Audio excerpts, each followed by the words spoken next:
Welcome to Pairc Ui Rinn for the Independent.ie Fitzgibbon Cup Final replay between WIT and UL. It's a beautiful evening on Leeside and the conditions are absolutely perfect for hurling. Well, good news for defending champions WIT. Wing forward Oisin Langan has been declared fit. He was a doubt after picking up a hamstring injury at the weekend. Gleeson has scored 249 in this competition. Pairc Mahoney, wearing number 11, will knock over frees all night if UL don't mind their discipline, while Pairc Ui can pop them over from all angles. Well, UL have some players to watch, including Jason Ford in midfield. He'll be wearing number 8. Former hurler of the year Tony Kelly, wearing number 11, is also a danger man, along with goal scorer in the last game Tommy Heffernan from Tipperary.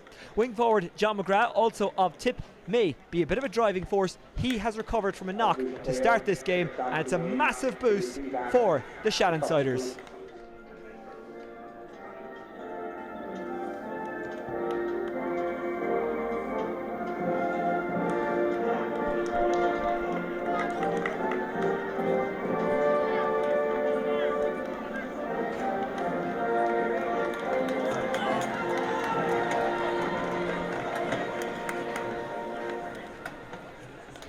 Well, what's better than one Independent.ie Fitzgibbon Cup Final in a year?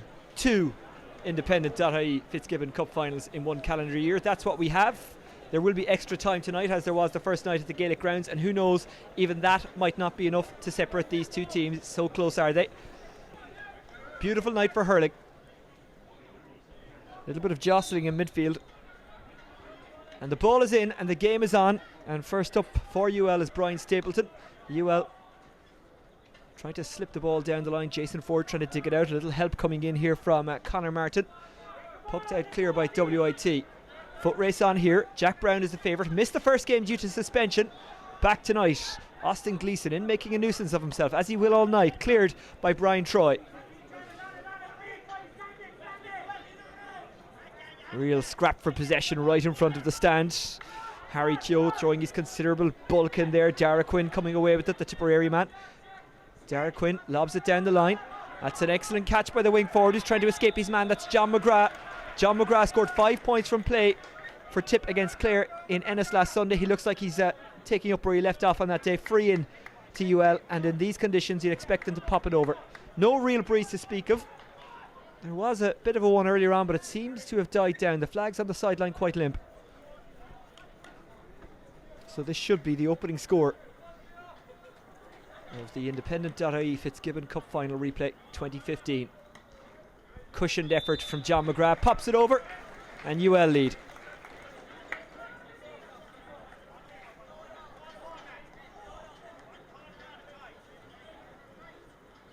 Multi-talented John McGrath, a senior medalist in both hurling and football with Lockmore Castleiney, that great club in Tipperary. Ball belted down the park by Dara Stapleton. Getting onto it for WIT was Jack Langton. Kilkenny man goes into the corner, but it's taken up and cleared. Almost caught in the centre of the park. I think that was Langton again. Couldn't quite make it stick. That can be quite a difficult skill in cold conditions. Stephen Roach goes direct. It's 3-on-3 inside there. Trying to hunt for it for WIT was Jake Dillon. Cleared though by the cornerback Jack Brown of Clare. And UL give that one plenty. John McGrath waiting under it again. Jason Ford in there as well. His Tipperary teammate helping him out. Jason Ford ploughs on, trying to get clear of the defence. Surrounded by WIT players. Waiting in the corner for the out ball if he can get it as Kevin O'Brien. That's a big tangle and a big moment. And a big decision, free out to WIT.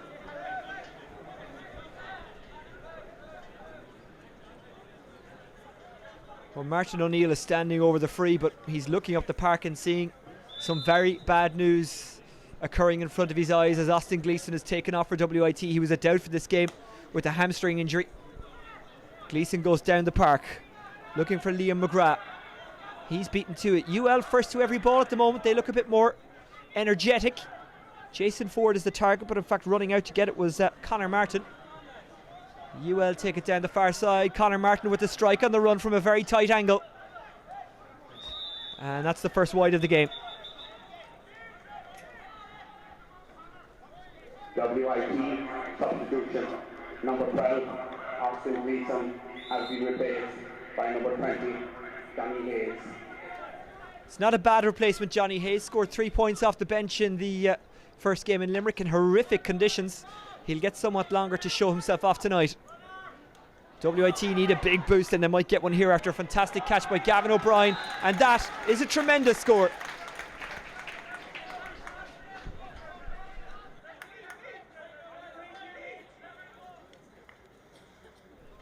Well, delighted to say we're joined by All-Ireland winner in 1999 and part of the current Cork management setup, Seanie McGrath. Seanie, a perfect night for hurling. Yeah, it's beautiful. Oisin, there's a huge crowd here as well. Just coming up the road there was plenty of traffic jams. It's much better, as you said earlier. The last day was very hard in Limerick, so expecting a good, tough affair. It started nice and brightly as well. Obviously, Austin Gleeson is a big loss for WIT, but here's hoping for a good night's hurling. Martin O'Neill was considering taking the long range free, but he's going to let it go. Pairc Mahoney has come a long way to take this, but I've seen him do it from this kind of range, the Ballygunner player.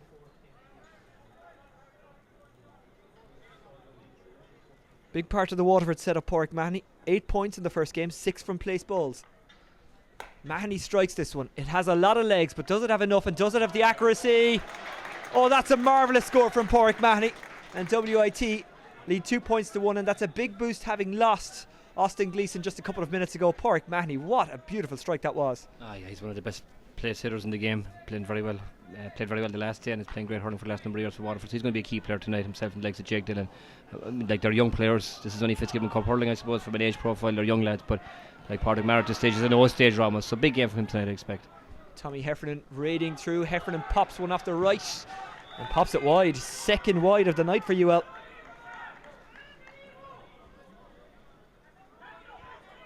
And when he got into that kind of position, Seanie, you'd expect him to score it from there. Good central position. Yes, he was on the run. Yes, he was under pressure, but you're never not going to be under pressure here. Absolutely not. Fitzgibbon Cup final. In fairness, he cut in well. He made the space. He did a hard bit. But I suppose, like all forwards in front of the post, you just got to put it over the bar. He'd be very disappointed. But he's a good player. He'll come back from that. On the run is Dan Morrissey of Limerick. Now it's Dara Quinn. Goes with the short pass. Good take as well from Tony Kelly. Tony Kelly has a pop. And Tony Kelly from a long way out. Well, he sticks that one over, Tony Kelly. And that is why a couple of years ago he was Hurler of the Year.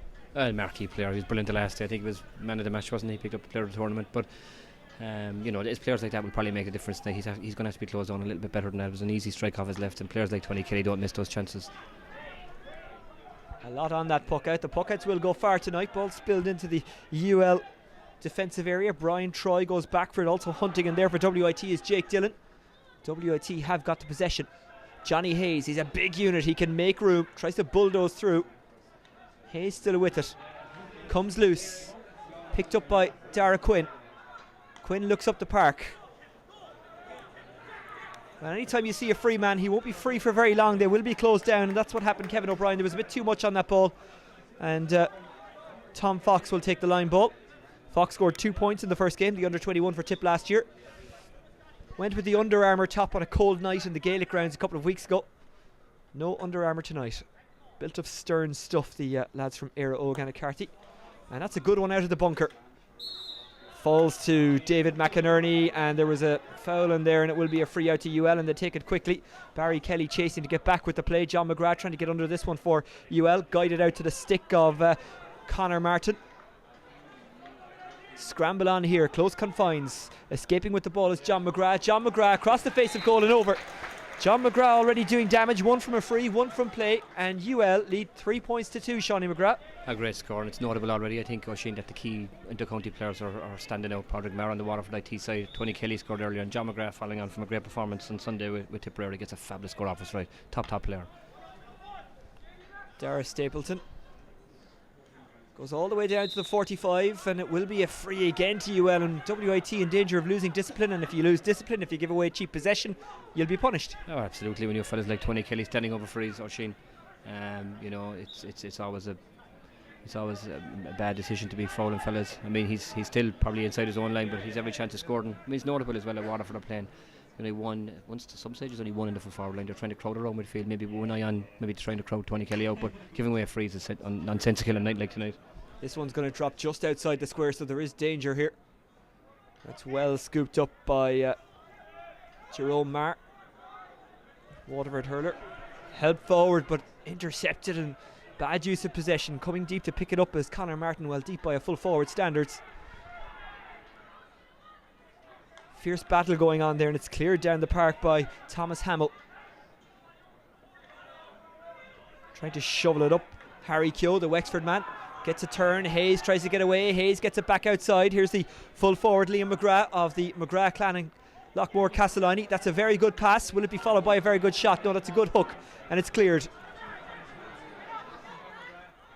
Fox was trying to get under that one. Broke it initially. Stephen Roach tries to come in to help out, but he loses out. Here's Conor Martin from Emeralds in County Kilkenny. I beg your pardon, that's not Martin, that's Colin McInerney. Fresh air shot. Stephen Roach does a bit better. Stephen Roach, 2-on-2 inside. What can WIT do? It's batted away and it comes into the path of Jack Brown. Brown down the wing, now chasing after it. It is Conor Martin. Martin tries to get the turn, and he has got turned, and this is dangerous for WIT, and the referee Barry Kelly blows the whistle again.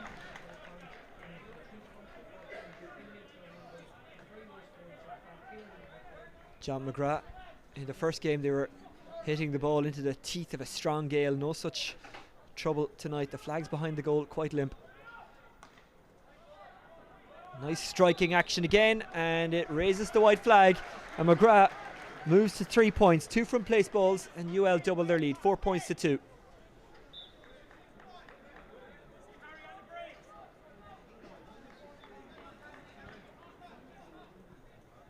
Stapleton, the business student. That's a fantastic catch by the centre forward, Pairc Mahoney. He can do it from freeze and he can do it from play. Nice turn by Hayes. Hayes into the city end. And Hayes pops it over. That was a beautifully worked score from WIT. Hayes gets his first of the game, and it's down to a 1 point game.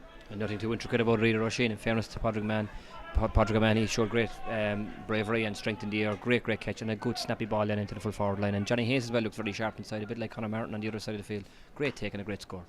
Paul Maher, the Wood Science and Technology student, batted down by corner forward Kevin O'Brien. Real scramble on here. These close confines battles can be the kind of real difference in a hurling match now. So many of these scrambles or schmozzles or whatever you want to call them, rucks if you will, although they would be more like mauls because everyone is standing up. Stephen Roach. Dan Morrissey puts him under pressure. Little kick there from Tom Fox's boot, but again he can't get it clear. Roach does very well to win the possession. Roach might have been better off just to give the short pass to Harry Keogh. Instead he gave it down the line. Carried out over the line by Gavin O'Brien, and it will be UL possession. It's incredibly intense out there. Absolutely, as I was saying earlier, Roisin as well. I think they may be trying to crowd out Tony Kelly a bit around midfield, because even looking here now, the only one in the full forward line at the moment is Jake Dillon for WIT. The whole full forward line has come out around half forward in midfield, and I really think that's very much with the intention of just trying to suffocate Tony Kelly around midfield for UL. That's some sideline ball by David McInerney, but it is rescued and cleared. Langton, though, it's overcooked towards him. Comes into the path of Kevin O'Brien. Kevin O'Brien lets it go, but that's going to drop well short. Gertian from Greg Ballycallan and Kilkenny finds only Dara Quinn. Dara Quinn likes to run, likes to shoot, gets plenty of height on this one. Will it drop over, and will it drop accurately? It's going to drop dangerously. Oh, it's cushioned in, or has it? No, it's just about cleared away, but the danger is still there. Some of the Limerick players think it's gone in. They're arguing with the umpires. Well, they might be better off playing on. Barry Kelly's going to go in and have a look. Initially, to the naked eye, it looked like it had dropped in. That was a very funny one, but I definitely saw the net rattling. Oisin, I think the goalie kind of caught it and it went straight up just inside the crossbar, and the net definitely rattled. I think that has to be a goal. Well, it's one of the most bizarre goals that you'll ever see in hurling, but it is a goal, and that's all that matters from a UL point of view. And now they have a massive advantage. 1-4 plays 3 points midway through the first half. That could be a massive turning point in this game. Yeah, great clearance out of Dara Quinn. And I suppose when you're clearing balls from your defence, you have to be, a bit more clinical than that. It only went to 10 or 15 yards. Dara Quinn punished him. It should have been a better clearance earlier from WIT. I don't think we needed Hawkeye or anything for that one. I mean, it looked a bit spurious. The umpires seemed to be under pressure, but for me it was definitely a goal, and a bit of a fluke, but sometimes they're the game changers. Well, as a commentator, you kind of follow the rule that you should, as a player, play the whistle. Didn't hear the whistle, so commentated on. Thought it was a goal. Umpires call it back, and the green flag went up. I'm going to look around the press box and see if my colleagues have a bit more luck than me than identifying Dara Quinn. Dara Quinn dropped it in. It was a long ranger, dropped in by the goalkeeper under pressure from the forwards. Big gathering going in there, but at the moment, the credit goes to Dara Quinn. The WIT desperately need to hit back here. Ball goes down the wing. Martin O'Neill tries to rescue it. More known as a midfielder when growing up, but he's dropped back to centre back and he seems to be doing quite a good job there. Cleared down the line by Owen McGrath. Neat turn, Harry Keogh. The Wexford man hasn't got possession in dangerous position so far, and Quinn at the thick of it again with a very, very good block. With respect to guys like Quinn, it's sometimes the non-household names that can kind of win you these matches. Oh, absolutely, and not just at this level, even at intercounty level. You're always finding Munster finals or All-Ireland finals that the fella that maybe wasn't that prevalent all throughout the season could be the one that makes a difference. But this game itself isn't too dissimilar to the last day. Oh, that's a good strike from Pairc Mahoney and a beautiful line. We were right behind it, and that one's put over, and WIT needed that. Sorry for cutting across you, but I think you'll forgive me. That was a great score. It was worth looking at that again. No, he's a fabulous player, Pairc Mahoney. What I was saying earlier was in the last day as well, for me, UL looked like the better hurling side, but Waterford just hung in there, and at times when it looked like UL were going to pull away, Waterford just got that crucial score. And again, there, Pairc Mahoney, players like that, I suppose that's why the crowd are here tonight, to see marquee players like Jake Dillon, Pairc Mahoney, Tony Kelly and these guys, and that was a fabulous score off his right, a really, really classy player. Big crowd in for this one in Pairc Ui Rinn. Lots travelling up from Waterford and Tipperary and Kilkenny and Wexford, players from all of those counties involved on the UL side. Just like WIT, many Tip and Kilkenny lads involved. Some obviously from Limerick as well, and Clare. That's an excellent line ball from Dara Quinn. Falls into the path of Martin O'Neill. Thought he'd kept it in, but the umpire and the linesman eagle-eyed as always.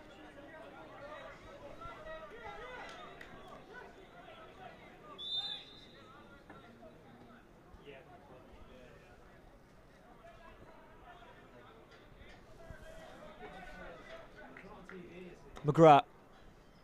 Zippy ball. It's mishandled. This one's gone loose. Scramble on. Big convergence comes together. Hand passed away by Jason Ford. Passes it back to the man who's essentially in the pocket, and that's Tony Kelly. Sniper supreme. And Tony Kelly does it again. Second point of the match. And UL lead by 4. Great score. Brilliant take as well out of Jason Ford. You know, it was a difficult ball to take. The conditions are great here tonight, but the field is that little bit heavy, small bit, and in fairness to Jason Ford, he showed good skill, great awareness, totally unselfish play, and gave a great pass to Tony Kelly. He did a simple task of clipping it over the bar.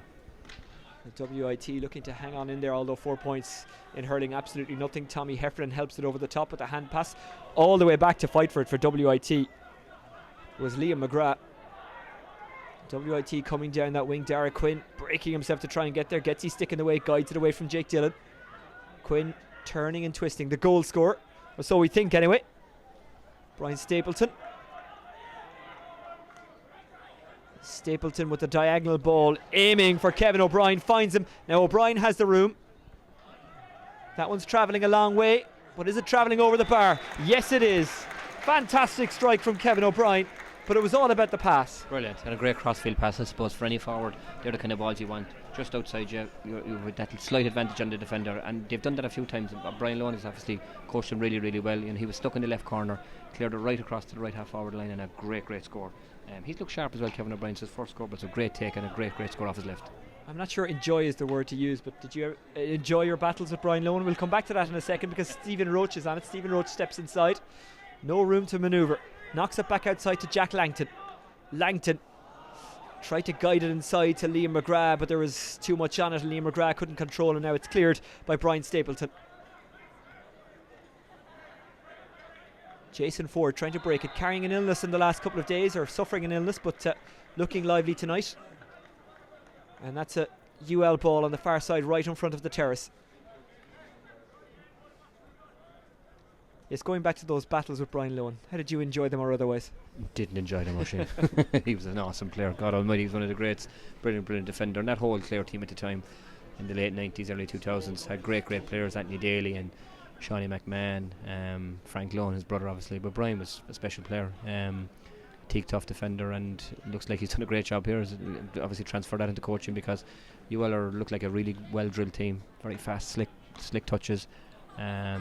Liam McGrath or John McGrath again, just wide, but really good coached obviously, because as I said earlier, he seems to have a nice crossfield pass, kind of ploy. You know, if you're in the left wing, switch to play. If you're in the right wing, switch to the other side, and that's how Kevin O'Brien got a score earlier. But referring back to Brian Lohan, a super player. Langton let it fly past him. On the hunt for it now is Gavin O'Brien. Pairc Mahoney comes in to help him out. Securing possession is Jack Brown. He's so strong. He's not the biggest of men, but very rarely is he beaten in a one-on-one battle. Martin O'Neill tries to gather, but Barry Kelly is calling play back. And it will be a WIT possession.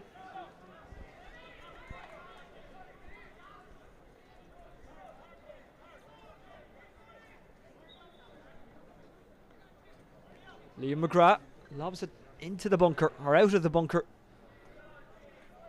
Only went as far as David McInerney. Now it comes to Jack Brown. A clearance with absolutely everything. Martin O'Neill has a poke at this one, can't get it into the hand. John McGrath, he's smothered. Nice pick up, good flick into space. Tommy Heffernan running onto it, doesn't take it cleanly. Heffernan forced to a tighter angle, will go for the shot, hooked, has overplayed it, and that is frustrating. That is a wasted possession for UL, and Tommy Heffernan won't need to be told. No, he'd be very disappointed. He goes into a great position, great vision out of Conor Martin. I've been impressed with him. And I suppose Heffernan was a little bit unlucky. The bounce didn't favour him, and the frustration for him is that if he had clicked it first time, he was probably an on goal. Another possession won in the half back line by UL. They've cleaned up pretty much everything there. Spilled by Kevin O'Brien, pressurised by Tom Fox, but he does win the second ball. Liam McGrath back fighting for it, and he's a little bit wild with the stick, and Barry Kelly gives the free in. Well, to say he's wild is harsh, but he was clumsy. Yeah, I mean, Kevin O'Brien, he didn't really look like he was going anywhere, to be honest. He had, lost a little bit of possession. He didn't take it cleanly first. He was under pressure, and Liam McGrath should have just stood his ground and stayed with him. Again, it's a massive opportunity now for John McGrath or Tony Kelly, whoever takes it. They've got excellent free takers. It's probably another score conceded, when a player was kind of going nowhere. So John McGrath shapes up. I spoke to Eamon O'Shea, the Tipperary manager, about him after the game in Ennis last Sunday. Understandably, he didn't want to build him up too much. You don't want to do that to young players, but he said he was very impressive and is a very hard worker. He's done everything that has been asked of him, and that's all a manager wants from his players. John McGrath kind of skews off, and that is a wasted possession and a fourth wide, and they've missed a few frees, and that's keeping WIT in the game. Absolutely, 5 points. To me, UL are probably 6 or 7 points better than them at the moment. But as I said earlier, Oisin, it feels just like the last game. UL or Waterford are just hanging in there. If they can get a couple of crucial scores now before the break. Again, Pairc Mahoney's on the ball. Mahoney with another shot into the city end, and Mahoney takes advantage of some sloppiness in the UL defensive area. He gets his second from play in this game, and now the gap is down 1-6. That's 9 points, plays 5 points, so it's a 4-point gap. Kevin O'Brien goes up for it. Morrissey picks it up, steps out of bounds, and it's a line ball to WIT. And just like the last game, they're kind of forcing their way back in. Absolutely, down to 4. And again, for a manager, it's fantastic to have a player like Pairc Mahoney on your side, because, well, they're not absolutely playing out their skin at the moment. You know that anytime this guy gets on the ball, he's going to at least give a good pass or score. He's gotten a couple of points. He gave a great pass in earlier as well to Johnny Hayes. So at the moment, he's a standout player for WIT. Stephen Roach finds Liam McGrath. McGrath running into trouble here, but steps out of it beautifully. What a sidestep from Liam McGrath. Looking for Jake Dillon down below. Johnny Hayes also an option. Picked up by Mahoney. Back to goal. Might still fancy a shot, and he does. But that one has gone wide.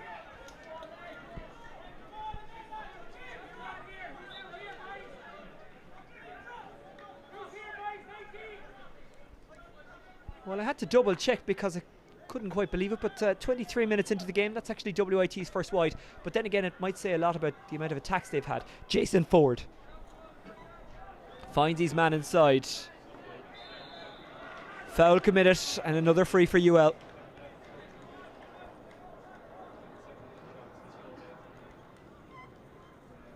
So John McGrath with the chance to make amends for the last one.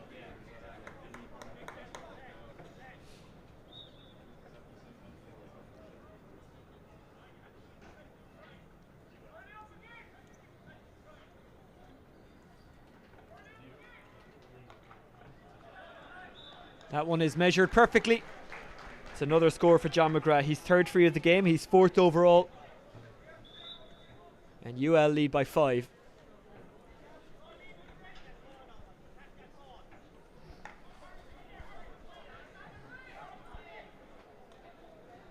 Battered out of the sky, but attempting to reclaim is Thomas Hamill.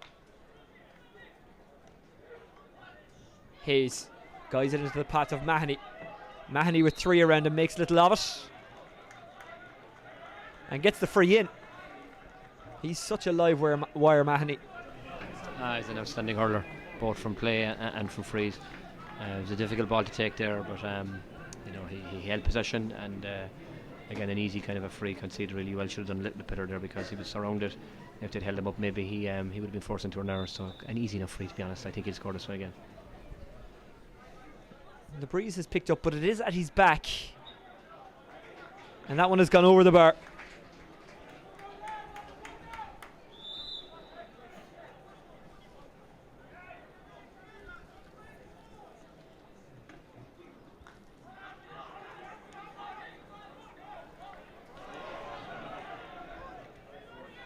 Slip up might let Jack Langton into this one, guided back by Liam McGrath. Good ball. Pairc Mahoney.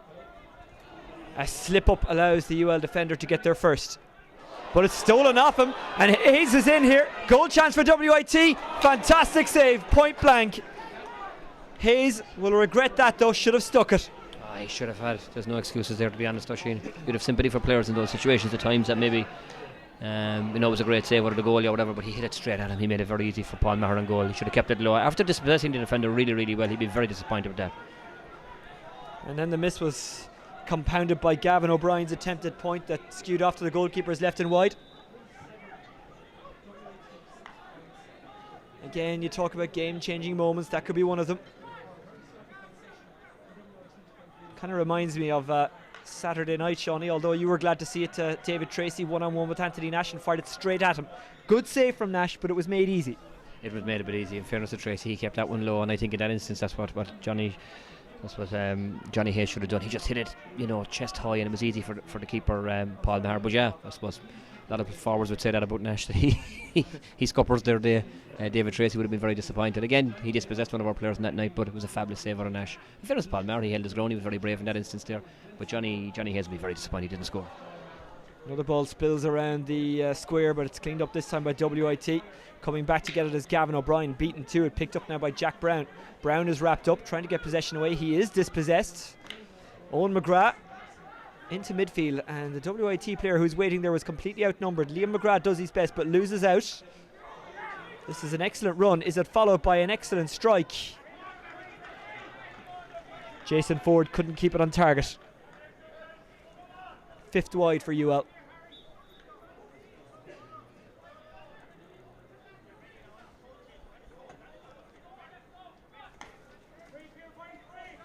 Dara Stapleton. Cleaned up by Brian Stapleton.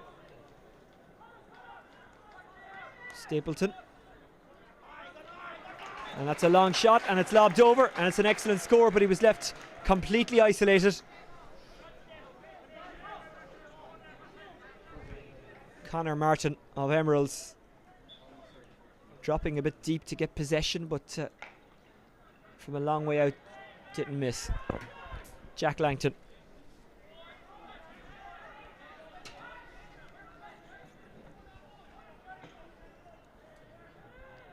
Shot from the corner.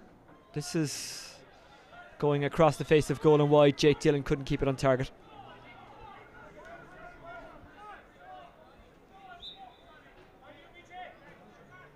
It's Johnny Hayes, I beg your pardon.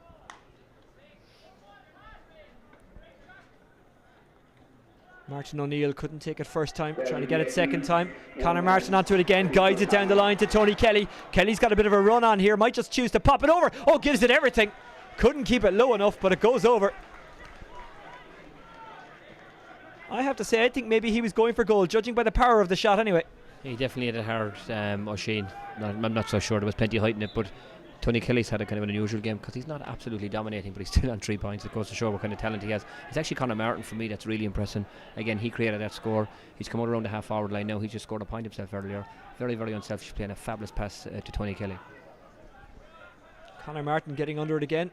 This time Martin O'Neill wins the aerial duel, but the breaking ball is won by Jason Ford.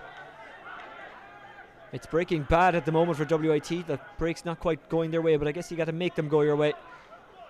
Speaking of breaks, they get one now, a line ball on the far side and a little bit of afters.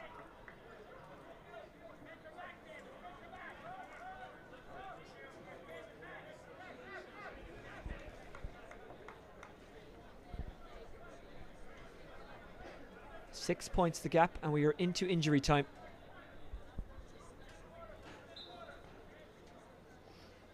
WIT could do with a score, but they're not going to get one for the moment because Tony Kelly has dropped it into John McGrath.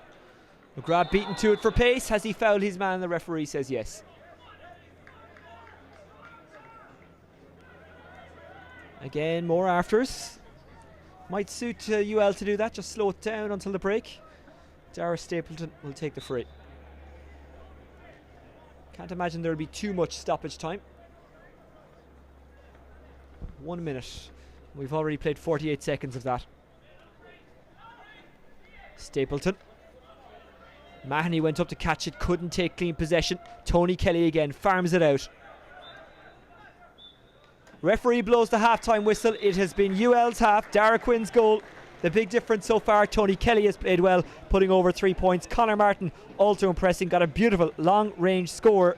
WIT need to grow into this game. At the break, it's UL 1-9, WIT 6 points.